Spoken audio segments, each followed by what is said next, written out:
თქვენ უყურებთ კონსერვატორიას გადაცემას, რომელშიც კონსერვატიულ პრიზმაში განვიხილავთ კვირის მთავარ მოვლენებს. დღევანდელი წამყვანები ტრადიციულად უცვლელი არიან, ბატონი ნუგზარუხაძე, ვაკა გორგელაძე და ნიკა ლალიაშვილი. დღეს ჩვენი სტუმარი იქნება საქართველოს თავდაცვის მინისტრი ლევან იზორია. რაც უფრო ახლოვდება არჩევნები, ოპოზიცია და მისი პარტიული მედია საშუალებები მით მეტი აგრესიულობით ესხმიან თავს ხელისუფლებას და საბაბად იყენებენ ყველაფერს, რისი გამოყენებაც არის შესაძლებელი. ბუნებრივია, რომ ოპონენტები დარტყმას პირველ რიგში აყენებენ იმ სფეროებს, რომლებიც ყველაზე წარმატებულად ვითარდება. ერთ-ერთი ასეთი გახლავთ თავდაცვა. თუ რამეზე შეგვიძლია ვილაპარაკოთ დღეს როგორც დასავლურ სტანდარტზე, ეს პირველ რიგში ეხება ქართულ ჯარს, რომელიც უკიდურესად დადებითი კონოტაციით მოიხსენიება საზღვარგარეთ და იღებს უმაღლეს შეფასებებს ჩვენი პარტნიორებისგან და იმავდროულად ყველა შიდა კვლევაში გამოირჩევა ქართული ხალხის ძალიან მაღალი ნდობით. ძალიან მნიშვნელოვანი მე ვიტყოდი ფილოსოფიური ცვლილება მოხდა თავდაცვის პოლიტიკაში, როდესაც ლევან იზორიო გამოაცხადა ახალი კონცეფცია, რომლითაც ნატოში გაწევრიანება სტრატეგიული მოთმინებიდან გადავიდა სტრატეგიული მზადყოფნის მდგომარეობაში. ეს ტერმინი თქვენ ნოუ-ჰაუა ბატონ ლევან და აი რო აგვიხსნათ რა განსხვავებაა სტრატეგიულ მოთმინებასა და სტრატეგიულ მზადყოფნას შორის.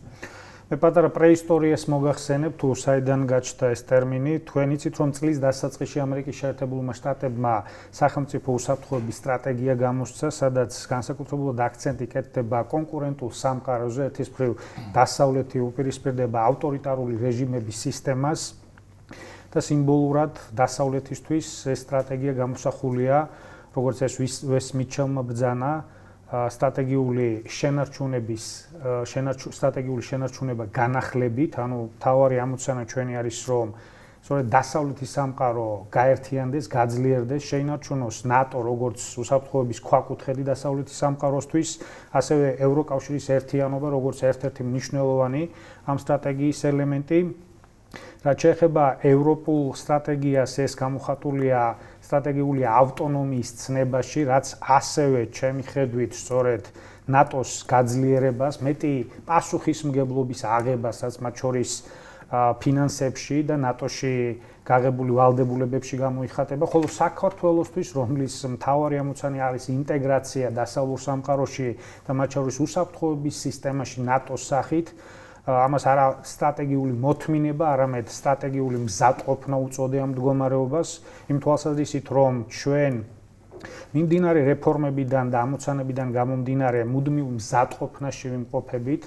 ჩვენთვის ეს პროცესი არის თვითონ ეროვნული ინტერესებიდან გამომდინარე პრიორიტეტული, ამიტომ ერთგვარი თვითრეალიზების პროცესი, აქტიური დინამიკის პროცესი, სადაც ჩვენ მუდმივად ვამაღლებთ ჩვენი მზადყოფნის ხარისხს და სწორედ ნატოს შეკავების განახლებული შეკავების პოლიტიკის ქვაკუთხედი გახლავთ სწორედ ის, რომ მზადყოფნის ხარისხი განსაკუთრებით ქვეყნებში, რომელიც რუსეთს ევსაზღვრებიან, საიდანაც სწორედ ეს დიდი საფრთხე მოდის და განსაკუთრებით საქართველოსთვის, რომლის ტერიტორიის 20% რუსეთისგან არის ოკუპირებული, რა თქმა უნდა, შეკავების პოლიტიკის მნიშვნელოვანი ელემენტი სწორედ მზადყოფნის ამაღლება, ამიტომ სტრატეგიული მზადყოფნა არის ჩვენი ამოცანა თითოეული ინდივიდის, ვისაც ამ სამყაროში, რასაც ქვია დასავლურ სამყარო, რასაც ქვია კონკურენტულ სამყაროში ჩვენი იდენტიფიცირება და ჩვენი როლის და მნიშვნელობის გააზრება, მათ შორის უსაფრთხოების სისტემაში ინტეგრაციის თვალსაზრისით არის არა პასიური მოლოდინის რეჟიმი, არამედ დინამიური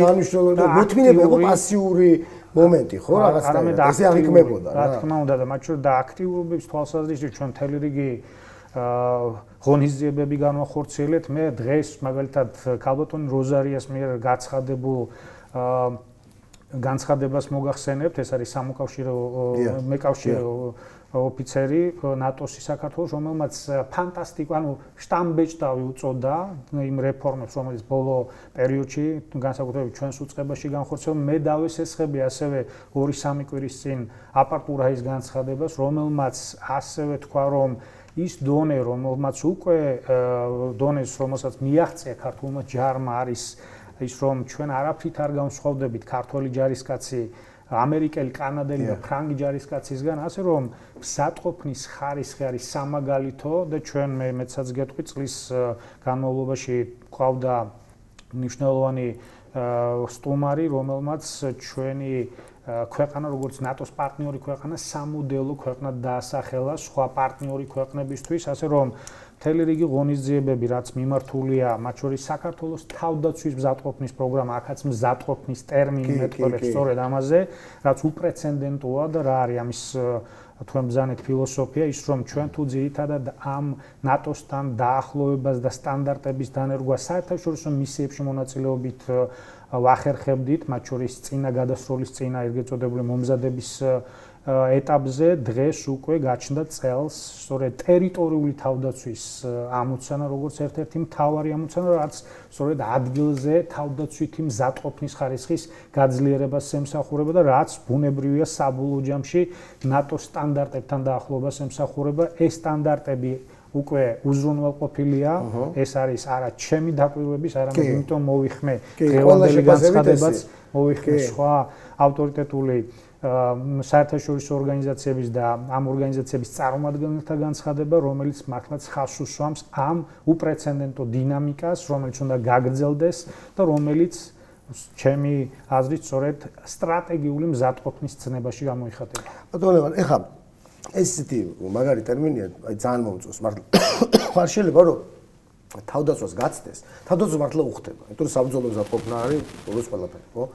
და პოლიტიკურ ტერმინად გადაიქცეს მაგალითად საგარეო ურთიერთობებშიც. და ასევე საშინაო მოხმარებისთვის, იმიტომ რომ სტრატეგიული მოთმინება ძალიან სწორად თქვით, ეს იგი ძალიან პასიურ რაღაც თან ვადა, რადგან ჩვენ არ ვიცით, ეს მოთმინება ბოლოს იმდენად გამომფიტველი აღმოჩნდა, რომ შეიძლება ითქვას, რომ ძალიან ადვილად გახდა პოლიტიკური მანიპულირების ობიექტი, ხო? ნატოს გაწევრიანების თემა საერთოდ. აბსოლუტურად სწორად დანახულია, რა თქმა უნდა, გლობალურ კონტექსტში ჩვენი ამოცანა, როგორც თავშეუბძანა, არის ინტეგრაცია სწორედ დასავლურ სამყაროში, იქნება ეს პოლიტიკური სისტემის ნაწილი თუ სამხედრო სისტემის ნაწილი, უსაფრთხოების სისტემის ნაწილი, აქედან გამომდინარე ამ ტერმინით ხაზგასმა ხდება იმისა, რომ ეს არის პირველ რიგში თითოეული ქართველის ინტერესში, თითოეული ქართველის დასავლურ სამყაროსთან გაწევრიანების და თითოეულს ქართველის ამ სამყაროში თავისი ღირსების დაცვის მექანიზმის პოვნის პროცესი, სადაც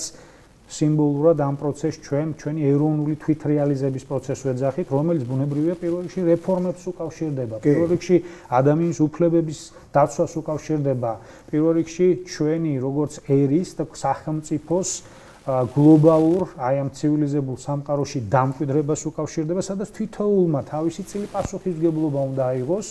ამ შემთხვევაში ორგანიზებულმა ერთეულმა ისეთმა, როგორც არის სამხედრო დანაყოფი, ქართული შეერაღებული ძალები, გლობალური უსაფრთხოების უზრუნველყოფის საქმეში და ამის მართლაც პირნათლად შესრულების საუკეთესო მაგალითი ვართ, ხოლო სხვა სექტორებში და სხვა მიმართულებებით ასევე გვაქვს უპრეცედენტოდ დიდი მიღწევები და აღიარება, რაც კონკრეტულ შედეგებშიც გამოიხატება, მათ შორის უვიზო რეჟიმის დაწესებით, სადაც ეს კომუნიკაცია, ეს ურთიერთობა ამ სწორედ ინტეგრაციის პროცესს და ამ იდენტიფიკაციის და ამ სამყაროში დამკვიდრების და გაწევრიანების პროცესს ემსახურება.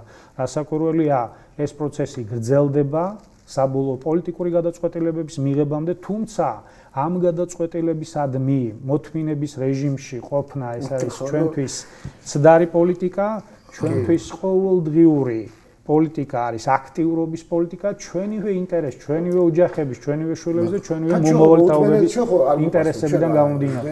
მოთმინება არ მოყავს, ჩვენ მოქმედების სტრატეგიულ მოთმინებას. ჩვენი მოთმინებაც აქტიური მოთმინება, რა თქმა უნდა, ჩვენ ხო რაღაცებს ვაკეთებთ სახელმწიფოს გულისხმობ.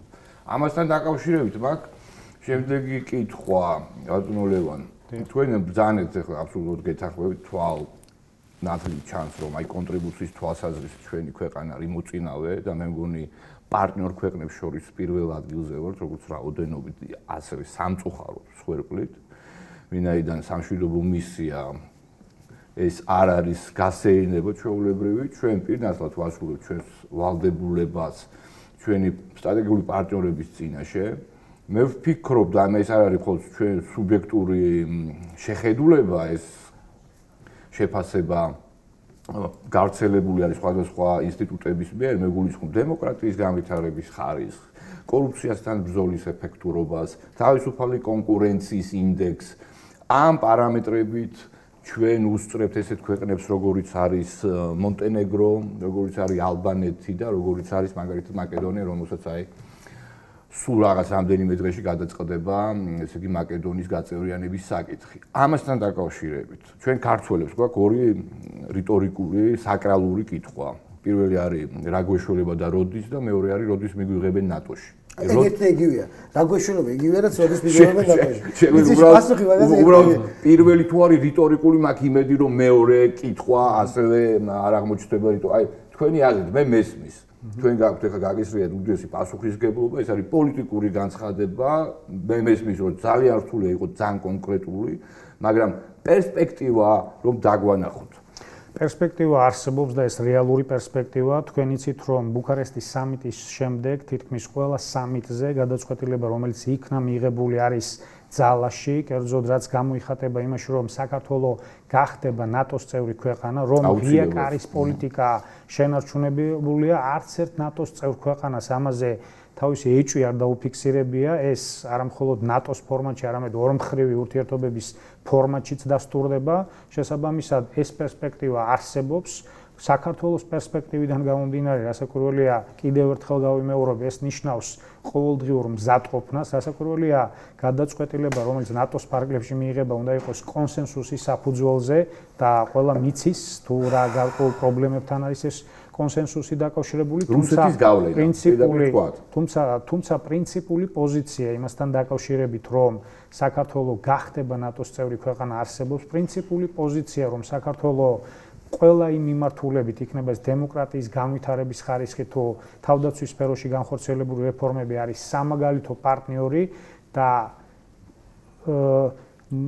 პრინციპი რომ მეტი ნატო საქართველოში და საქართველოს მეტი ნატოში სწორედ რეალობაა და ეს არის ერთგვარი მექანიზმი ასევე იმისა რომ მეტი უსაფრთხოება იყოს უზრუნველყოფილი საქართველოს მოსახლეობისთვის. თქვენ იცით რომ ნატოს ეგიდით მომავალ წელს მარტში გაიმართება ნატო საქართველოს სწავლებები საველე პირობებში, სადაც დაახლოებით 30 ქვეყნის, როგორც წევრი, ისე პარტნიორი ქვეყნების მოწვევას ვგეგმავთ. ეს იქნება ერთ-ერთი უპრეცედენტო ფართომასშტაბიანი სწავლებები. თქვენ იცით, რომ ყოველ წელს გვაქვს უპრეცედენტო დიდი დინამიკა ასევე საერთაშორისო სწავლებების, რაც გამოიხატება მონაწილე ქვეყნების რაოდენობასა, სამხედრო ტექნიკასა და თვითონ სამხედრო მოსამსახურეების მონაწილეობით. ეს ყველაფერი არის სწორედ ჩვენი რეგიონალური და განსაკუთრებით ჩვენი ქვეყნის უსაფრთხოებისთვის გადადგმული ნაბიჯები, რომელიც დღითი დღე ახალ დატვირთვას იძენს. მაგალითად 2019 წელს ჩვენ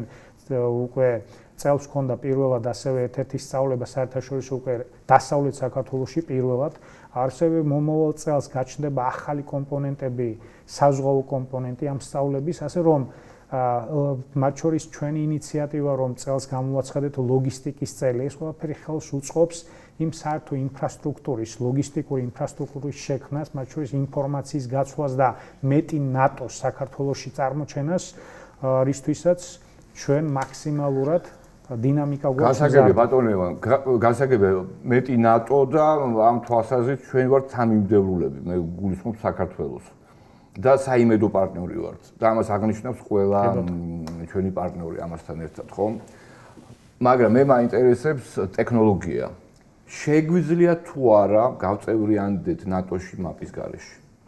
რა ფაქტორმა შეიძლება შეუწყოს ხელი დაჩქარებას ჩვენი გაწევრიანება? თქვენ იცით რომ სამიტზე გაცხადდა რომ მაპი უნდა იყოს ერთ-ერთი წინაპირობა სწორედ საქართველოს გაწევრიანების, თუმცა რა გეოპოლიტიკურ ვითარებაზე იქნება დამოკიდებული კონკრეტული გადაწყვეტილებების მიღება, რა თქმა უნდა, წინასწარ ამის პროგნოზირება რთულია, თუმცა სტრატეგიული მზადყოფნა, მათ შორის ნატოს მხრიდან რომ საქართველოს გაწევრიანებას არსებობს და რა თქმა უნდა, გეოპოლიტიკური ვითარება ერთ-ერთი კომპონენტია სწორედ ამ გადაწყვეტილებების. თუ სწორად გავიგე, ჩვენ შეგვიძლია ვთქვათ, რომ ყავს ნატოს სტანდარტის ჯარი. ყოველ შემთხვევაში არაფერთან ჩამოვარდებით მონტენეგროს.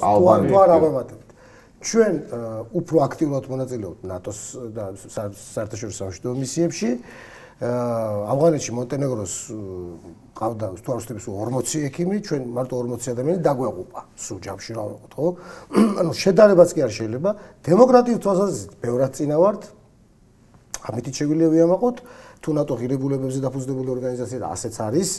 მაშინ დემოკრატიული ღირებულებები ჩვენთვისაც ძალიან მნიშვნელოვანი გახდა და სააკაშვილის პერიოდთან შედარებით, როცა კი ჩარი შეიძლება ვითარდებოდა, მაგრამ დემოკრატია აბსოლუტურად ასე ვთქვათ, შეუსაბამო სტანდარტი იყო საქართველოში ნატოს სტანდარტთან შედარებით. დღეს ეს საკითხიც აღარ არის უკვე კითხვის ნიშნის ქვეშ.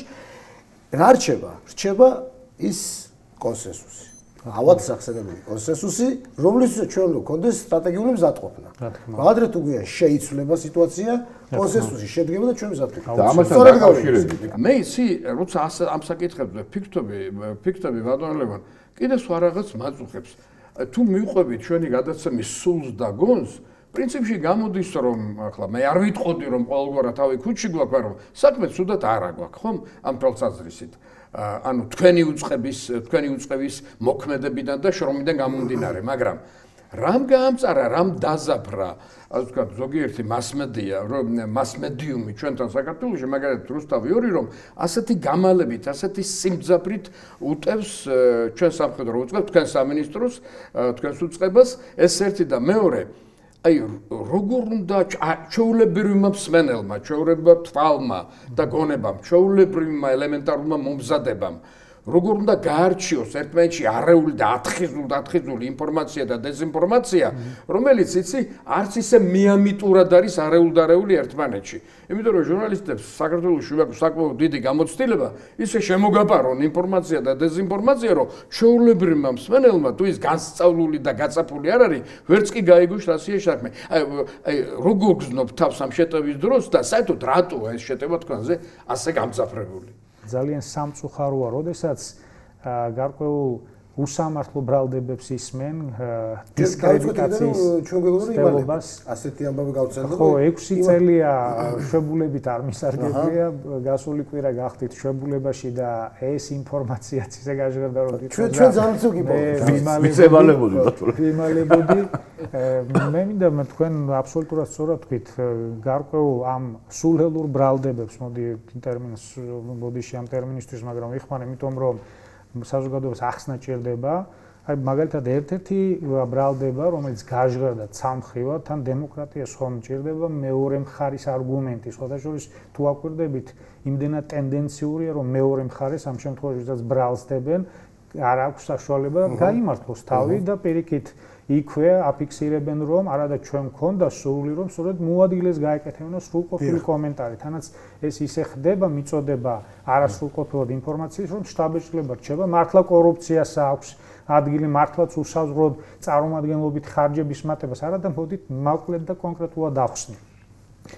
კერძოდ, თქვენ იცით, რომ არსებობს წარმომადგენლობით ხარჯები და როდესაც ჩვენ დავიწყეთ 2016 წლის მიწურულს, უკვე დაგეგმილი იყო ნიშნულოვანი ღონისძიებები 2017 წლისთვის. მხოლოდ ერთი ღონისძიება.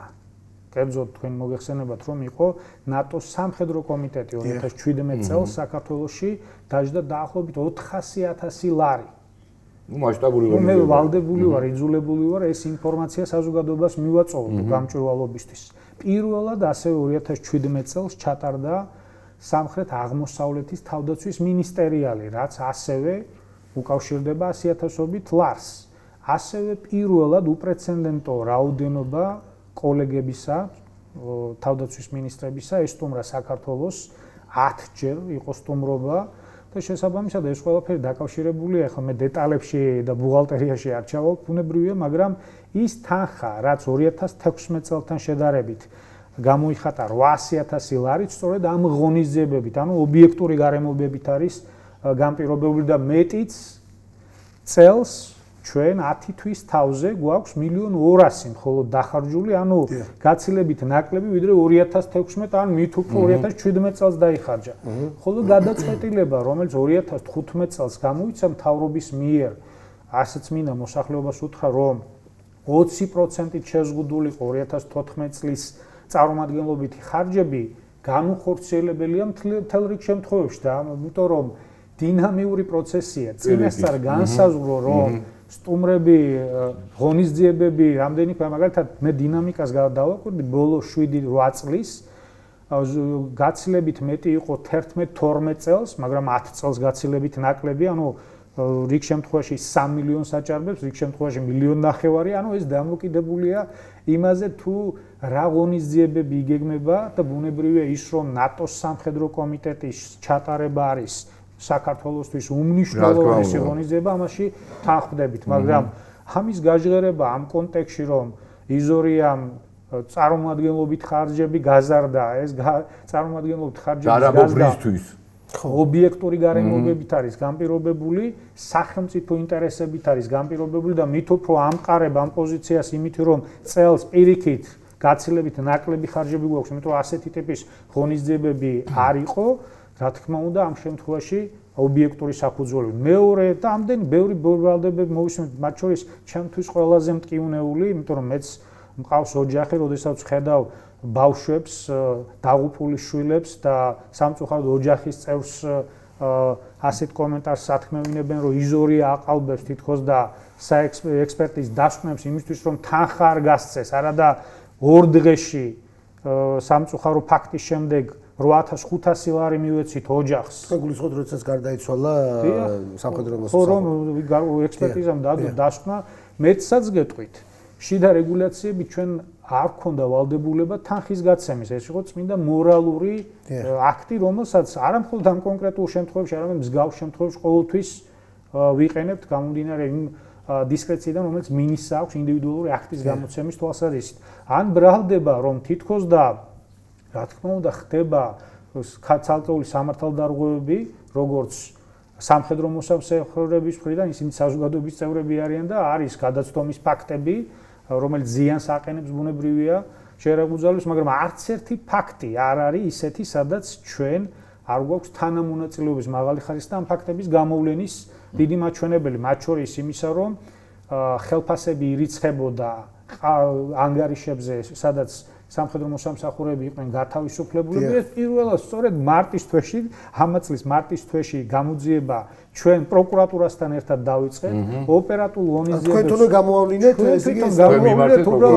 ეს კონტროლის პალატამ უბრალოდ აუდიტის სახელმწიფო სამსახურმა დასკვნაში დააფიქსირა, რაც საზოგადოებას მიაწოდეს ისეთ სახით, რომ თითქოს და რაღაცა ხდება, თითქოს და იზორიას ინტერესები იკვეთება, არა და იზორიას ერთადერთი ინტერესი ის იყო მარტის თვიდან, როგორც კი ეს ინფორმაცია მიიღო, რომ მაქსიმალურად გამოგვევლინა გამოძიების ინტერესებიდან, ამასაც არ ვასაჯაროებდით, რომ მაქსიმალურად გამოგვევლინა პირთა წრე და სწორედ ჩვენი ვთქვათ აქტიურობის შედეგად მოხდა ამ კონკრეტულ პიროვნებების დაკავება. ასე რომ მთელი რიგი ბრალდებები, რომ კონკრეტულად უპასუხო თქვენს კითხვას, აი ახლა დღეს მაგალითად ასევე ამის დაგვირგვინება ის, რომ მე თვითონ და მაქვს ცუდი ურთიერთობა პრემიერთან და რომ თვითონ და ხო იგეგმება მინისტრის გათავისუფლება, აგერ საჯაროდ ვიტყვი რომ არავითარი მსგავსი გეგმები არ არსებობს. მე დღესაც მქონდა პრემიერთან კომუნიკაცია და მაქსიმალური მზადყოფნა იმისა, რომ უფრო მეტი გაკეთდეს ქართულ შეერაღებულ ძალებში. მე მეცაც გეტყვით, პირველი პრეცედენტია, როდესაც მეგობრულ გარემოში ბატონი მამუკა მობრძანდა 3 კვირის წინ გენშტაბში და საჭიროებებზე იყო ორიენტირებული, ოფიცრებს შეხვდა გენშტაბის ხელმძღვანელობას და გაუგვითხრა მაქსიმალური მხარდაჭერა. ასე რომ ეს ყველაფერი არის ვიღაცის ფანტაზიის ნაყოფი, რომელიც ჩემი აზრით მიმართულია დემორალიზებისკენ, მიმართულია წარმატებული პროექტების და პოლიტიკის დისკრედიტაციისკენ, მაგრამ თვითონ ინსტიტუტის ჯარის ინსტიტუტის დისკრედიტაციისკენ, მაგრამ მე პასუხად დღეს ის განცხადება მოვიყვანი ამის პასუხად, რაც დღეს გაჟღერდა, თუ როგორ აფასებს ნატო, მისი სამოკავშირო ოფისი, მისი წარმომადგენელი კავკასიაში, სამხრეთ კავკასიაში იმ რეფორმებს და მიღწევებს, რაც გვაქვს და რომელიც გრძელდება. ასე რომ ეს ობიექტური შეფასებები, ეს ბრალდებები და მათ შორის მესმის, რა თქმა უნდა, კრიტიკა უნდა იყოს მამოძრავებელი ძალა დემოკრატიაში ჯანსაღი განვითარების, თუმცა ამ კრიტიკას, რა თქმა უნდა, რაციონალური საფუძვლები უნდა ჰქონდეს, მაგრამ კრიტიკა, რომელიც ამ რაციონალურ საფუძვლებს და მხოლოდ კონკრეტულ ამოცანას ისახავს, რომ დისკრედიტირება და დეგრადირება მოახდინოს პროცესის, არის არა ჩემთვის და მხოლოდ თავდაცვის უწყებაში, არამედ ქვეყნისთვისაც დამაზიანებელი, რადგან ეს არ არის მაგალითი კარგი დახვეწილი დემოკრატიული კულტურის ინტეგრაციის პროცესზე, რომელზეც მე გესაუბრებოდით, მხოლოდ შესაძლებელია დისკურსის იმ ფორმატში, სადაც მხარეებს არგუმენტების თანაბარი წარმოდგენა აქვს ფილოსოფია ბზანაგე ჰაბერმასის მთავარი დოქტრინა სწორედ ეს არის, რომ თამაშის წესი დემოკრატიაში მხოლოდ თანაბარ შესაძლებლობებზეა დამოკიდებული და არა ცალმხრივ ტალახის როლაზე. გასაგებად ერთი არაპროფესიული მარტივი შეკითხვა მომევიდა თავში. არ შეიძლება რომ არასამართლიან კრიტიკას და დეზინფორმაციას მოვასწრო და მადა დავაკარგინოთ წინასწარ იმათ ვისაც ამის სურვილი აქვს. მე პირადად ეს ყველაფერი უფრო მაძლიერებს აქედან გამომდინარე ჩემი მადა ალბათ იმაშია რომ უფრო მეტი გავაკეთო და შესაბამისად მოსახლეობა იმდენად უკვე დემოკრატიულად განვითარებული, იმდენად საღადაა ჩამოყალიბებული მოსახლეობაში თვით შეფასების, მათ შორის ამ პროცესების შეფასების კრიტერიუმები, რომ სასურველია მათ განსაჯონ, ვინ როგორი კულტურის ფარგლებში მოქმედებს. ესე იგი, თქვენი ნალაპარაკებიდან გამოვიტანე სამი დასკვნა. პირველი, რაც უფრო მეტად უახლოვდებით ნატოს, მით უფრო მეტი აქტივობა იგეგმება და ტარდება საქართველოში და მით მეტ ფულს ხარჯავთ. დიახ. მეორე, რაც უფრო წარმატებულია თავდაცვის სამინისტრო და შესაბამისად რაც უფრო უახლოვდება ნატოს და რაც უფრო მეტ აქტივობებს ატარებს საქართველოში, მით უფრო ღიზიანდება ნაციონალური მოძრაობა და რუსთავი 2 და მესამე, ქვეყანაში მართლა დემოკრატია ბატონო გზა, თორე აი წარმოიდგინეთ რომ სააკაშვილის დროს რომელიმე სახელმწიფო სტრუქტურას აუდიტს თუ სხვა ვინმეს დაედო რამე კრიტიკული თავდაცვის სამინისტროს მიმართ. ხო შეუძლებელი იქნებოდა. აი ნუ ნაღდად აი სამი როდიში, მაგრამ ეს დასკვნა ჩემთვის არის ერთ-ერთი მე მგონი ყველაზე სამაგალითო დასკვნა, რომელიც თავდაცვის უწყებაში დადებულა როდისმე, სადაც არც ერთი ფაქტი არ დასტურდება გარკვეული კორუფციის, მათ შორის შესყიდვებთან დაკავშირებით და ეს ყველაფერი არის მართლაც დასტური იმისა, რომ პროცესები არის მაქსიმალურად გამჭვირვალე და მაქსიმალურად კანონის ფარგლებში. მათ შორის ახლა ამ შესყიდვებზე გამახსენდა თუ გინდი ჯაშუშის თემაზე, ახლა ისევ მორიგი ბრალდება, თითქოს და კანონი რატომ უნდა დაიცვას, თავდაცვამ სხვა ინტერესებია დასაცავია. ჩვენ აბსოლუტურად კანონის ფარგლებში მოქმედებდით, ესეც ერთგვარი მორიგი ბრალდება, იმიტომ რომ არსებობს შესყიდვების ორი ტიპი, ერთი საიდუმლო და მეორე არასაიდუმლო. არასაიდუმლო შესყიდვებში ვალდებულება რომ ჩვენ გვქონდეს დისტანცია და არ გვქონდეს ინფორმაცია თუ ვინღებულო პირიქით თუ ჩაერი, ესე იგი ერევი არაკანონიერად, ხოლო საიდუმლო შესყიდვებში პირიქით არსებობს ვალდებულება იცოდე ვინღებულობს და ამ შემთხვევაში ამ პიროვნებამ ვინ ჯაშუშობაზე იყო ბრალდებული, ის სხვა საკითხია კიდევ რამდენად იყო რეალურად ამ ბრალდებით, იმიტომ რომ კაცი რომელიც მილიონობით თანხით ეხმარებოდა მატერიალურად ნაციონალურ მოძრაობას, რატომღაც მათთვის მე არასასურველი გახდა. ამიტომ რო დავასრულო ერთ სიტყვით, აქაც ჩვენ აბსოლუტურად სამართლებრივი სახელმწიფოს პრინციპის ფარგლებში მოქმედებით. სხვა საკითხია თუ არსებობს კანონში ხარვეზი, ამაზე მიდის ახლა მუშაობა, რომ გამოსწორდეს, მაგრამ ჩვენი პასუხისმგებლობა პირველ რიგში საჯარო სამსახურში რომ დავიცვათ კანონი და კანონ დარღვევის არც ერთი ფაქტი არ არის გამოვლენილი, იქ უბრალოდ საუბარია რეკომენდაციაზე, იგივე აუდიტის სამსახურის დასკვნაში, კანონი კი ამბობს, რომ წარმომადგენლობით ხარჯებისთვის ტენდერი არ არის საჭირო, ცალსახად ამბობს კანონი, საგანმანათლებლო წესი არსებობს, მაგრამ გამომდინარე მზარდი, ვთქვათ, რიგ შემთხვევაში წარმომადგენლობით ხარჯების მზარდი ტენდენციიდან სახელმწიფო აუდიტის სამსახურმა ჩათვალა ტენდერის ჩატარების აუცილებლობით რეკომენდაციის სახით და არა როგორც კანონის მიერ ვალდებულების, რასაც ჩვენ სხვათა შორის ვითვალისწინებთ და ამ კვირას უკვე ტენდერი გამოვაცხადეთ წარმომადგენლობით ხარჯების მომსახურებაზე. ძალიან მადლობა, უღრმესი მადლობა ყველას. ჩვენ ასე ვთქვათ სტრატეგიული მზადყოფნით გემშვიდობებით შევხვდებით მომავალ კვირას.